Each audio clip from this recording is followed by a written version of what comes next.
back to Bane of Morgoth miniatures. I'm getting pretty close to closing out on our little friend here.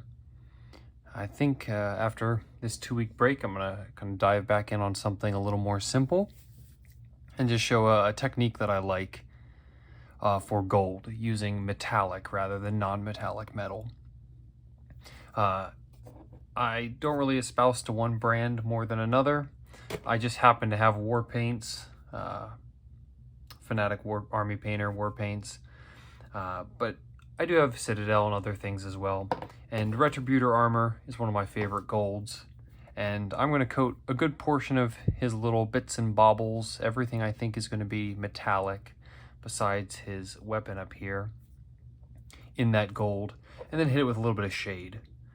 And there you go, Agrax Earth Shade. And then come back through and highlight the top edges of it with Retributor armor.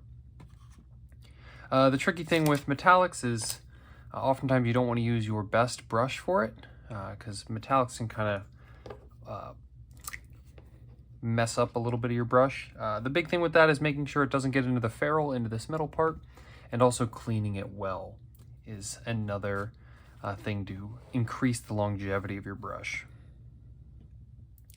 I apologize for being away for a bit. I was on 2 separate vacations, one of which was out to Las Vegas, and the other was down to North Carolina. Very different atmosphere across both of those, but a good opportunity to go to a wedding in Las Vegas and then get together with some family in North Carolina and just get to, get away from it all for a bit. I'm going to not attempt to base coat everything perfectly with this gold. Anywhere that the brown is in the shadow, I'm fine to leave it kind of darkened. You'll notice I'm dodging that orb in the middle. Maybe I get my gold star today for actually keeping things remotely in frame. Now I've jinxed myself saying it, but here we are. But I want to get at least the top edges of this really taken care of in gold. And being careful to avoid too much overspill. But when we have overspill, we keep a cleanup brush nearby. My cleanup brush this time just happens to be my good brush. Making sure that really gets clean, so I don't have to fight the gold and metallic pigment out of it later. Some people really, especially some really talented painters, really care about cleaning their water in between metallics and not. I guess I'm not a good painter on that level, because it really does not bother me. I haven't seen it cause any sort of erroring or annoyances in my product when I'm finished. I didn't go into this with a super solid plan of what's gold and what's not. I'm more kind of going what feels right. One, for coverage, I don't want everything to be gold, because it can be very overpowering even after I dull it down in the next step. But I also don't want to just put a little bit of gold and then it's nowhere else, and then I have 110 colors on this model, and that's also not something I like to do. Looks like a little leather strap there, but I think that bauble is going to be gold. And I'm doing this step first. I think of him as kind of an affluent little guy, so maybe he gets really golded out. Maybe he's a trust fund kitty cat, who knows, I don't know. But he's certainly set up for success here with all of this shiny gear. As I was saying, I wanted to start with this step of gold because as it comes with different paints, different types of paints such as shades or contrasts, tend to take a lot longer to dry. And I want to make sure that I am not just going to sit here for 10 minutes in this video while my Acrylic earthshade is drying. So I want to make sure, let me take a look at that, make sure I know what it is. I want to make sure that my Acrylic is going to be dry so I can show you the second step. Now, once again, I'm not getting crazy and getting all under there. Notice how much I didn't clean up under there, because to be honest, when it's on its base, no one's going to come running in and flip your model. That's a good way to scare miniature painters. It's just don't look at what they want you to look at, like this view. Just take it and flip it right upside down and, you know, take a peek at the inside of the cape here, where no one cares about the coloration of it, not even me. I'm debating on these bracers here on his feet, these little bands. I think I have enough gold across the model. I don't think I want to get absolutely crazy, and I want this to tie into that. So I'm choosing to leave that. That looks like a gold orb though.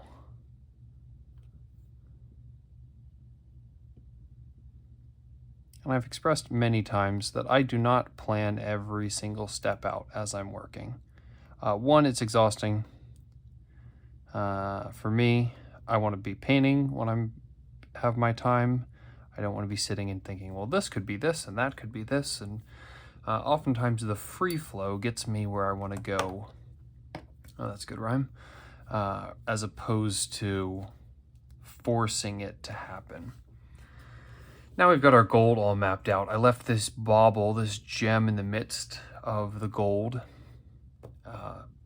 on its brown stage, because that is going to be a nice, vibrant greenish gem. And we're going to see what that looks like when I'm done, because I don't know what it looks like yet, but I have a vision in my eye, my mind's eye, what it's going to show up to be. And I want to be decently liberal with my shade here. I want to make sure it's not bleeding, especially onto his lovely white fur.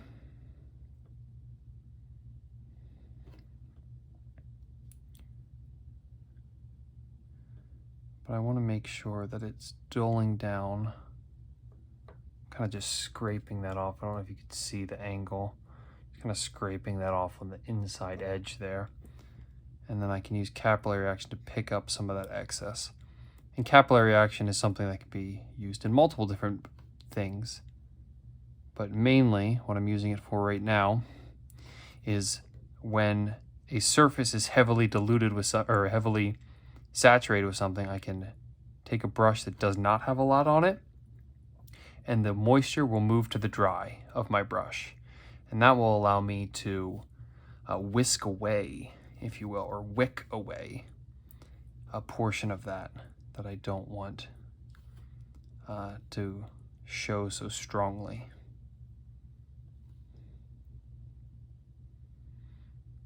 And there's also choices to be made. Right there, by his cuff, there is another small, potentially green bauble like that. I'm not doing that. Miniature painting is about having fun, and if it's not going to bring you joy, and it's not going to be noticeable unless you point it out to your, extensive amount of viewers, is just how many tens of you now at this point, which I'm very grateful for. But if you don't point it out to people, oftentimes they'll go, this looks nice, and they won't really take the time you've taken on the model to pour over every single little detail. Now that's going to be a crystal. I got some gold up into it, but that's fine. It'll soon kind of take over when I color that. All right, now I've got my Acrylics kind of tainting that metal a bit, kind of dulling it down. And now I can switch off of my secondary brush. I highly recommend having a good brush that you've slowly hurt and keeping that secondary as a secondary brush to do metallics is one thing, but many other steps. I'm thinking a green, excuse me, green gem for this. Kind of break up the large amount of blues. We're still in the cool family. Everything so far is mostly cool. You can make an argument that his cape with the browns and those tans is starting to get warm. But I kind of find them more as filler colors.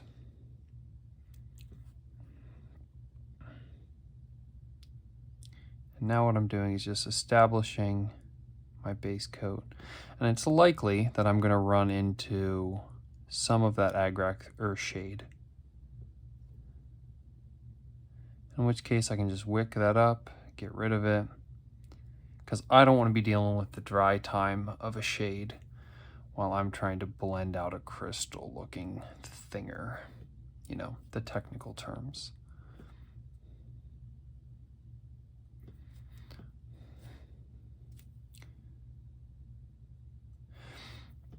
Now I've had people ask, mostly at the store that I paint at, how to highlight certain metallics. Right now these are drying. I can't be touching them. Remember we talk all the time about don't touch what's drying. That's why I'm not going in more on this. It needs to just a few minutes, a minute, 30 seconds to dry, and I can keep working. But when we want to highlight golds, you can dull it down with a shade and then highlight with the same gold you used as the base coat. But once you have gold, you start asking questions. Well, is it yellow? Where do I go? Is it bronze? What colors am I using? Where am I going? You can use a different type of gold for the highlight, but I prefer to use silver for almost every highlight of metal. Ninjon is the one that I think initially suggested that, and I found it to be something that really kind of bumps me up to the next tier, is that choice to use not the same color, but a wildly different color to promote that dark, or that very bright shine, I should say.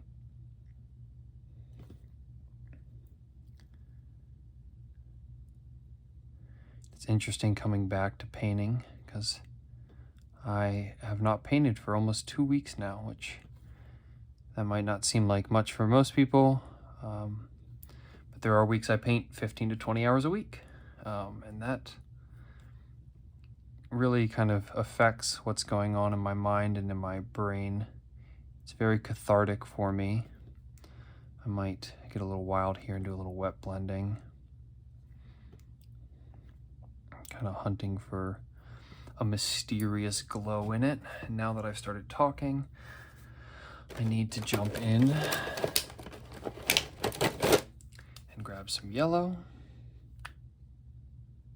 because I was going to layer, but now I'm in the process of wet blending, and I almost made the fatal mistake of not just cleaning it out. One of these days I'll explode one of these dropper bottles all over my wet palette in front of you all, but it is not that time, at least this day. It is not this day. But as we kind of continue to bolster those colors up, trying to avoid being too particular, too specific, and just create some sort of life and volume in that little gem there.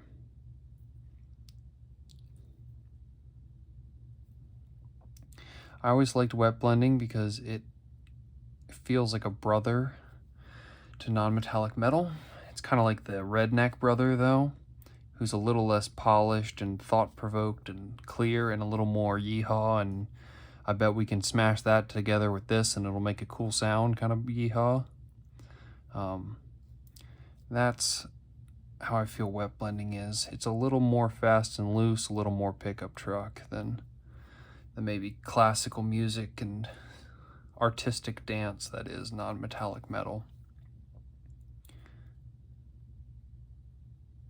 Now that I've distracted you with an analogy that probably doesn't make sense, we start getting to a point that that orb just has like a bit of a glow to it. And you can go back and forth on this orb as many times as you want, trying to get it as crisp or not as you desire. But in just a few minutes, we get kind of this nice glowing effect out of it. Maybe it's something that helps to keep him cool on hot days. Because I imagine as a tiger, he's already pretty set for the cold weather, especially if we look at his base, which is over there. It's got snowflakes on it. I think he's ready for the cold. Now I'm going to come back through and just catch some of these outer spaces and essentially take away the brightness or the dullness, if I could remember, the dullness that Agrax is bringing to us.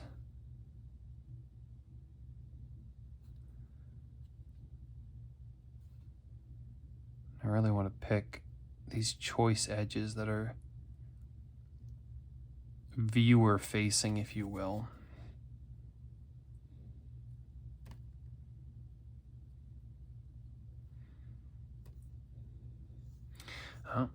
And then the classic. We missed one. We missed this guy back here. Now, we could go back through, do the whole Agrax step, cleaning my brush quick because I overwent. That is a small enough piece on the side of something. This is not for a competition. This is for love. I am not going to go back and run through the steps to do that. But I am going to switch off here and go to a bit of silver. I don't want to use metallics on my wet palette as much as I can avoid it. It's probably the same reason people change out their water when they're using metallics. I just can't be asked. Maybe I'm too lazy for that. But now with this silver that I poured an exceptionally high amount of that I don't want to. This is something that has a hit or miss result. If I squeeze this, make sure nothing's coming out of it. Oh, make sure I tap that down. Now that I splatted silver some places. Wow, you're not gonna let me do it, huh? Sometimes you can get away if you open it up like that. Nope, I'm not gonna win. Sometimes you can get away with pushing slowly on that, and air is released, and you turn it upside down and let it open, and it'll suck back that silver. And that is a lovely little tidbit. Now this silver can be very overpowering, so you really want to kind of coax it in slowly. And just on really those real high surfaces.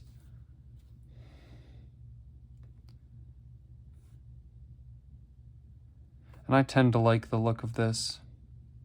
The interesting thing about art is that you might look at it and go, nah, that ain't it, boss. That's not what it looks like, and I don't like how that looks. And that's okay. You're allowed to not like what I do. And you're allowed to really workshop anyone's techniques to become your own. There's no copyright out on artistic ability on this one. You can really kind of make it your own. But pulling it away a little bit from the gold and into this silver helps to connect it back to the cool colors in this piece. And that's something I think is, well, great. First tiger pun of this, and I'm surprised it took me this long. But we are arranging to the end of this video, and it seems that every time I think I'm on my last video or two, we just keep finding more stuff. So looks like the next video is down to what should we do with all these brown belts and things and that staff. Oh, you know what? I got a little bit of time. Let's make a bag a little bit a darker bag. I don't want to get crazy. I don't want to draw away from how vibrant that is. But I do want to tie that green in at least one other place. Some good artists have said if you use a color one place, you should use it everywhere. I don't know if I believe that completely, but I do like the idea of if I use it some places, I should use it at least a few places. Only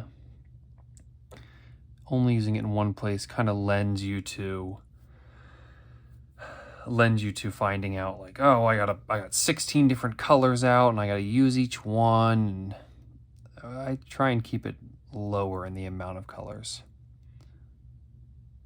I'm feeling a little froggy here, so we're going to do some crosshatch patterns here.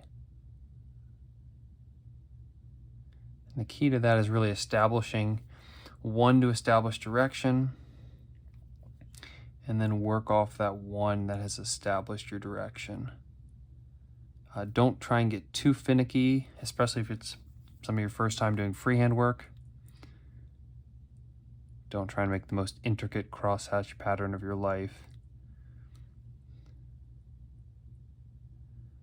Just give it some character. Give it some pizzazz. And maybe I get those nice and strongly visible. They show up? Yeah, they show up. And then maybe I find a lighter color for the other direction. And maybe that lighter color weaves underneath every other one. You know, because why would I make it easy on myself when I could have to work harder? So I might come back along and make a crosshatch pattern that goes over and under every other one. It's going over, goes under. Goes under, goes over. Goes under, goes over. And that one is going to go under. So just a little bit there. And I got to come back to my initial color and clean up some of those choices.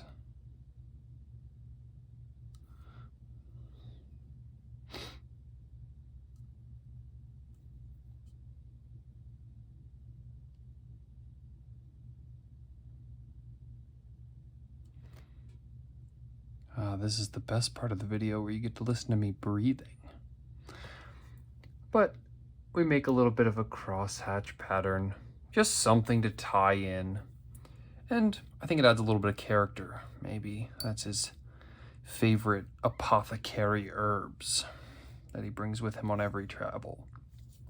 Helps him sleep. He's got sleep apnea, that's what it is. He's a battle-ready young tiger who has trouble falling asleep without his melatonin. Well, as always, it's a pleasure having you all watching. I think that's where we're going to close out today. A little bit of gold, a little bit of green in there. Got the staff to do, got some leather work to do on his ankles as well, and we should be done. Well, thank you so much for being with me, and I hope you liked what we're doing. Feel free to leave any comments or thoughts you have, and I look forward to seeing you next video. Thanks. Bye.